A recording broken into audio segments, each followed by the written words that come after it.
I'm Sascha from KMFDM, and we are here in London. I consider myself lucky enough to do as my profession the thing that I love to do most. And I don't know, I think there's about 18 studio albums, several side projects, a couple of live recordings, and buttloads of singles and EPs and whatnot. What interests me more than looking back is to look forward. The most important thing in my life right now is my 5-year-old daughter, and watching her growing up is just, it makes my day every day.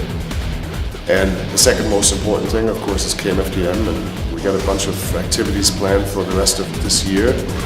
Collaborations, recordings, and some others, just go on the road and do some more touring. Oh, that's really hard to say. I mean, favorites just seem to change over time. For instance, I was a huge fan of DAF, Deutsch-Amerikanische Freundschaft, and I saw them live a couple of years ago, and I just went back home and I took my DAF collection and I threw it in the trash. So that's how it goes with favorites. Sure, there's a strong message. However, it's not necessarily about propagating a message. It's more about having something to say and make music that has meaningful content for the most part.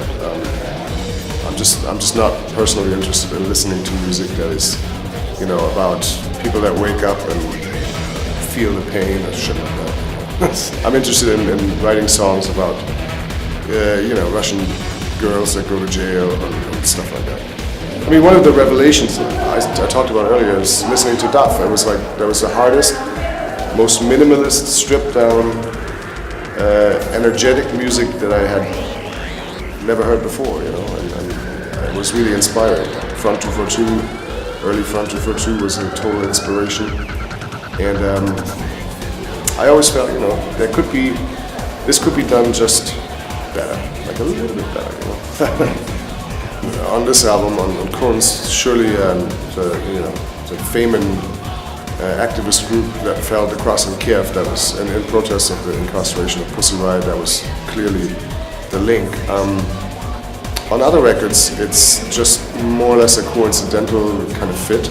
The album before that, What the Fuck, I had this dream of the scene where I stepped out of an elevator into a bar, and there was a woman sitting with a lit stick of dynamite between her tits, and I called up Aiden and I said, I just had this weird dream, maybe you can, maybe you have an idea with it.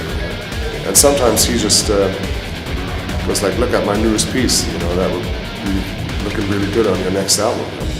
And it works. It's kind of like, we're super lucky in that sense that we have this visual branding and the fact that Aiden is technically a member of KMFDM. Well, I did, over the years, I did a bit of production, a lot of remixing, a couple of side projects, and KMFDM is definitely my main thing.